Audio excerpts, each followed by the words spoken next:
when my boyfriend snapped yet another unflattering photo of me. I couldn't stop the tears from welling up. Damien looked at me with pure annoyance. That's just what you look like, Zoe. Did you expect me to edit you into a supermodel or something? Without waiting for response, he turned and walked away. This time, I didn't chase after him to apologize. Instead, I pulled out my phone and typed a breakup text. Suddenly, Rosa's floating text, like a live stream chat, scrolled across my vision. New baby girl, don't break up. The male lead actually loves you so much. He takes bad photos because he's afraid of your beauty. He's scared someone else will steal you away. Exactly. His parents divorced when he was young. He has zero sense of security. Just tolerate him a little longer, sis. The male lead isn't actually impatient. He uses coldness to hide his insecurity. He's literally buying you boba right now, just waiting for you to come beg for forgiveness. My nose stung. I stared at the screen for a moment, then I hit send. The second the delivered receipt popped up, the floating chat exploded. Zoe. What are you doing? The male lead just wants you to care about him. How can you dump him? My poor baby boy. Damien is so tragic. No one loved him growing up, and he thought he finally found true love. I can't imagine how broken he is right now. Stop. I'm crying. His face just went pale. He's shaking. He just dropped the boba tea on the sidewalk. This is heartbreaking. This female lead has zero empathy. I'm dropping this story. I gripped my phone tighter. My heart felt heavy, but mostly I was exhausted. The chat claimed Damien loved me, but for the past 3 years, I hadn't felt a shred of it. Damien was a brilliant photographer. Whether it was landscapes or portraits, he captured the soul of his subjects. Except for me. With me, he only captured distortions. Double chins, awkward blinks, unflattering angles. Then he'd show these disasters to his frat brothers and classmates, laughing as he critiqued me. Zoe is just average looking. Mid-body, mid-face. He didn't care about my embarrassment. He didn't care about the pitying looks people threw my way. But the photos he took of his junior mentee, Lexi, they were stunning. He even won first place in a campus photography contest with a portrait of her. I'd seen him shoot with her. He gave her endless emotional support, guiding her patiently. Lexi, smile a bit. Yes, just like that. You're glowing. Hold that pose. Perfect shot is absolutely insane. But with me, it was always cold hostility. If you think I take bad photos, go find someone else. You can't make a silk purse out of a sow's ear. Zoe. But I wasn't hideous. My roommates called me a bombshell. Freshman year, guys asked for my snap constantly. I couldn't understand why. In Damien's mouth, I was worthless. I endured it for 3 years now. I was done. I was done paying the bill for his insecurity. I remembered reading somewhere, if I can't feel the love, then it isn't love. So I was done compromising. Back in my dorm, my phone buzzed a reply from Damien. Just 2 words. Fine. Done. Even through the screen, I could picture his sneer. But strangely, I let out a massive sigh of relief. As I went to wash my face, the chat appeared again. The male lead doesn't want to break up. He's just saying that out of anger. He has too much pride to beg. Zoe. Don't believe him. Our boy is so good. Honestly, he saw the text and hasn't eaten dinner. He's hiding under his duvet crying right now. Just apologize to him, Zoe. He's so deep. You don't get it. I'm sick of this FL. The male lead thought she was his redemption, but she's pushing him into the abyss. Can we swap the MC? Selfish. Just selfish. I grabbed a basin of water and splashed it violently toward the floating text. After glitching a few times, the annoying comments finally vanished. It took several deep breaths to calm down. Undeniably, Damien had a rough childhood. But why did that mean I had to sacrifice my dignity to fix him? I wasn't an NPC in someone else's redemption arc. I had my own life. If they wanted a doormat for a heroine, they could find someone else. After washing up, I realized Damien's laptop was still on my desk. My MacBook had crashed a few days ago, and I needed his to finish my thesis.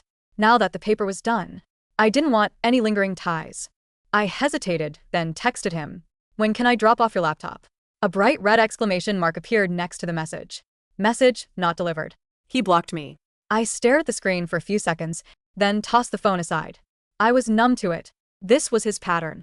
Every argument ended with him blocking me on everything, initiating a cold war until I crawled back, apologizing profusely. Only then would he reluctantly forgive me. Zoe, he only blocked you because he's hurt. He's waiting for you to come find him in person to make up. I don't get this FL's logic exactly. She dumped him. Of course he blocked her. If she doesn't run to him now, she's gonna regret it when he actually moves on. I ignored the twisted logic of the chat, pulled the covers over my head, and went to sleep. The next morning, I had one class. While picking an outfit, my eyes drifted to a sage green slip dress, tucked in the corner of my closet. My mom bought it for my 21st birthday. I'd worn it exactly once. On my birthday, Damien saw me in it and exploded. He threw the bouquet he brought onto the pavement. My cake didn't survive either. His brows furrowed in disgust. Zoe, you look hideous in that. It doesn't suit you. You look like you work a street corner. Change it or we're breaking up. He walked away, leaving me standing there while bystanders snickered. I wanted to disappear.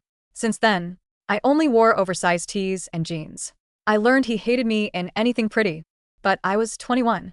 This was my prime. I grabbed the dress. I put it on, did my hair, and applied light makeup. My roommate's hype man energy was off the charts. Zoe, that dress was made for you. The curves are curving. Respectfully, I am looking slay queen. Finally, you're dressing up again. It was a crime to hide that face. I smiled, thanking them. Walking to class, heads turned. I saw genuine appreciation in people's eyes. See? I wasn't as awful as Damien said. After class, we were heading to the dining hall when my roommate nudged me, grinning. Dressed to kill for a date. Huh? Look, lover boy is waiting at the door. I looked. Damien was leaning against the wall. But he didn't look happy. He looked impatient, constantly checking the classroom door. The chat started cheering. Zoe. He came to you. This is him giving you an out. Grab this chance. It's so hard for him to swallow his pride. Be nice to him, Zoe. He loves you so much.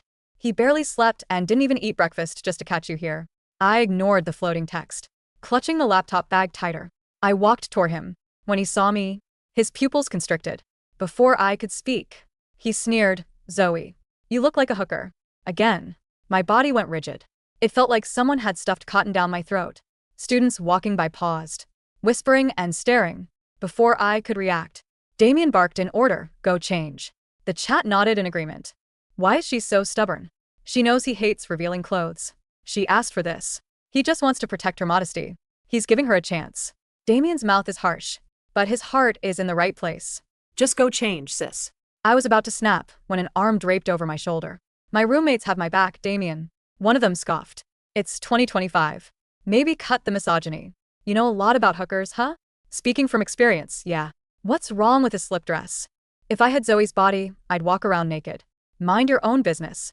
Damien's face turned a violent shade of red. Wow. Zoe's friends are toxic. Why isn't she defending him?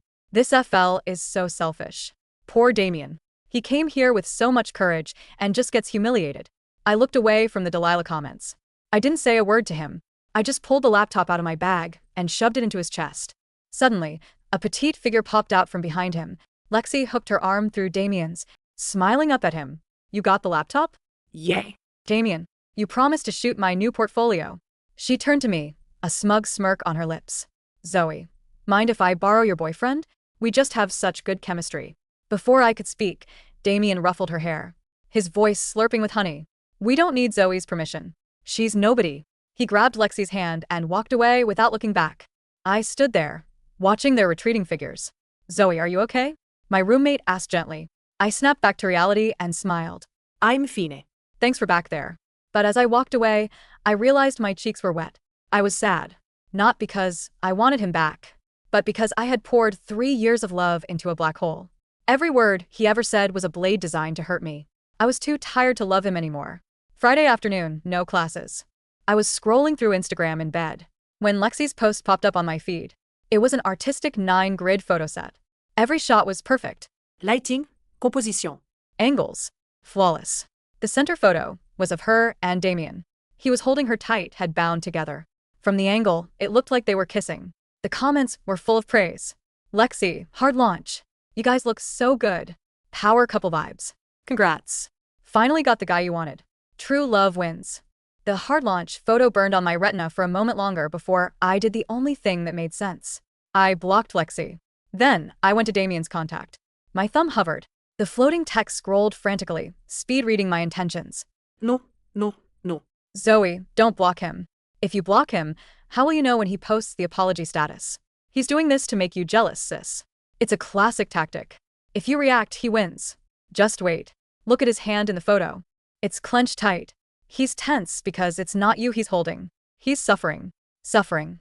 I muttered to the empty dorm room. He looks like he's in paradise. I hit block. Then I went to my camera roll. 3 years of memories. I selected them all. Every blurry selfie he refused to take properly, every photo where he stood looking moody while I beamed like an idiot, every candid he took of me where I looked distorted. Delete. Empty, recently deleted. The chat went nuclear. She just deleted the memories. Heartless. Absolutely heartless. Damen kept every ticket stub from their dates, and she just wipes him out like a virus? This is why he was insecure. I ignored the stream of vitriol and stood up. My roommates, Sarah and Maya, were watching me cautiously from their bunks. You okay, Z? Sarah asked. I'm going out, I said, grabbing my keys. And I'm wearing the green dress again. Maya pumped a fist. Yes. Do it. We're coming with you. Drinks on me. Let's celebrate the trash taking itself out. That night, for the first time in years, I didn't check my phone every 5 minutes wondering if I'd said the wrong thing. I danced. I drank a tequila sunrise. And when a guy at the bar asked for my number, I gave it to him. Not because I liked him, but because I could. The chat, floating like a ghostly ticker tape above the bartender's head, was furious. She's cheating. They're on a break, and she's already flirting. Damen is probably at home staring at her contact photo right now, and she's grinding on strangers. Slut behavior. Damen was right about the dress. I took a shot of tequila and laughed right in the chat's face. They didn't know it, but their hatred was fueling me. 2 weeks later, the numbness had faded, replaced by a strange, quiet clarity. I was in the campus library, working on my thesis on my own, repaired laptop, when a shadow fell over my table. I looked up, expecting Damen. My stomach clenched by reflex. But it wasn't Damen. It was Julian. Julian was a senior photography major, known on campus for being elusive. He didn't hang out with the fratty crowd Damen worshipped. He spent his time in the darkroom or shooting gritty, hyperrealist street photography. Zoe, right? His voice was low, raspier than Damien's smooth tenor. Yeah. He placed a coffee cup on the table. I saw you a few weeks ago.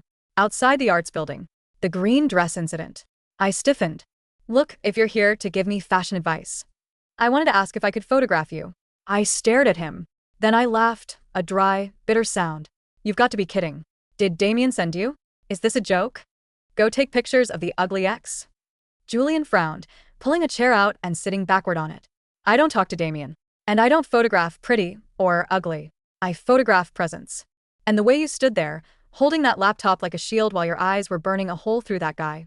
I haven't seen energy like that in a long time. The chat flickered into existence sluggishly. Who is this NPC? Go away, random mob character. We need the Damen redemption arc. Don't do it, Zoe. Damen will be so hurt if you model for another guy. I don't model, I told Julian. I'm not photogenic. Ask anyone. Ask Damen. He has a whole portfolio of evidence proving I have a mid-face. Julian tilted his head. Damen shoots with a wide-angle lens up close to distort features he doesn't respect. It's a cheap trick to make the subject look goofy so the photographer feels superior. It's narcissism, not art. My breath hitched. He had analyzed Damien's entire personality in one sentence. One session, Julian said. No makeup. Just you. If you hate them, I delete them. No questions asked. He's lying. He wants to use you. Damen protects you from guys like this. Okay, I whispered. One session. The shoot was in an old, sun-drenched studio off campus. There were no lights, no reflectors, no chin-down smile, no, not like that, commands. Julian just talked to me. He asked about my major, history, my favorite books, what I felt when I stood in the rain. He moved around me silently, the shutter clicking like a heartbeat. Stop thinking about how you look, Julian said from behind the camera. Think about what you're angry about. I thought about the 3 years. I thought about the mid-face comments. I thought about Damen holding Lexi. Good, Julian murmured. When we were done, he plugged his camera into the monitor. Look. I braced myself for the double chins and the awkward eyes. The image on the screen took the air out of my lungs. It was a black and white close-up. My hair was messy. I wasn't smiling. My eyes were dark, fierce, and brimming with a sorrow so deep it looked like an ocean. I didn't look pretty in the conventional sense. I looked powerful. I looked like a tragedy and a triumph all at once. Is that me? That's you, Julian said softly. The chat exploded, scrolling so fast it made me dizzy. Wait, she actually looks kinda good? It's edited. Heavy Photoshop. No, look at the texture. That's raw. Why did Damen never take photos like this? Damien's style is better. This is too depressing. Damen captures joy with Lexi. I don't know, guys. I think our boy might have fumbled. For the first time, a fissure appeared in the hive mind. Meanwhile, Damien's life was not the rom-com the chat promised. I heard about it through the grapevine, Sarah. Damien and Lexi were the campus IT couple, but cracks were forming. Lexi wasn't a doormat. She was a narcissist just like him. They were in the dining hall one day when I walked in with Julian. We weren't dating, just friends, but we were laughing. I was wearing jeans and a fitted top, my hair down. Damien froze, his fork halfway to his mouth. Lexi noticed. Stop staring at her, D. It's weird. I'm not staring, Damien snapped, louder than intended. She just looks different. She looks the same, Lexi said dismissively, scrolling on her phone. By the way, you need to retake my portfolio. I didn't like the lighting in the last set. My nose looked wide. I used the best lighting, Damien argued. Maybe that's just your nose. The table went silent. Oop. He did not just say that. He's stressed. He misses Zoe's cooking, that's all. Lexi is kind of annoying actually. Why isn't she comforting him? Zoe would have never complained about his photos. Damien stood up, abruptly dumping his tray. He stormed out, passing my table. He slowed down, expecting me to look at him, expecting me to chase him. I didn't even turn my head. I was too busy showing Julian a meme on my phone. The chat screamed in frustration. Look at him, Zoe. He's hurting. One look. Just give him one look, and he'll come back. He's waiting for you to stop him. The chat was wrong. He wasn't waiting for me to stop him. He was realizing that for the first time in his life, he was invisible. 2 months later, the university annual arts showcase arrived. Damien had entered his series, Muse. It was 20 photos of Lexi. They were technically perfect, saturated, bright, and hollow. They looked like advertisements for toothpaste. Julian had entered a single large format print. It was titled simply, Zoe.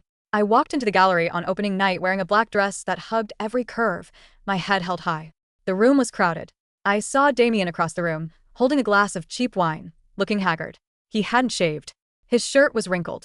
When he saw me, his eyes widened. He started walking toward me, a desperate sort of magnetism pulling him in. But he was stopped by the crowd gathering around Julian's entry. It's haunting, someone whispered. The emotion, it's like she's looking right through you. Damien shoved his way to the front. He looked at the photo of me, the one where I looked like a storm personified. He stared at it for a long time. His face drained of color. He turned to me, his voice trembling. You let him shoot you? I did, I said calmly. You look sad, Damien said, grasping at straws. See? You were miserable without me. No, Damien, I said, loud enough for the people nearby to hear. I wasn't miserable. I was healing from 3 years of being told I wasn't enough. That photo isn't me sad about losing you. It's me grieving the time I wasted on you.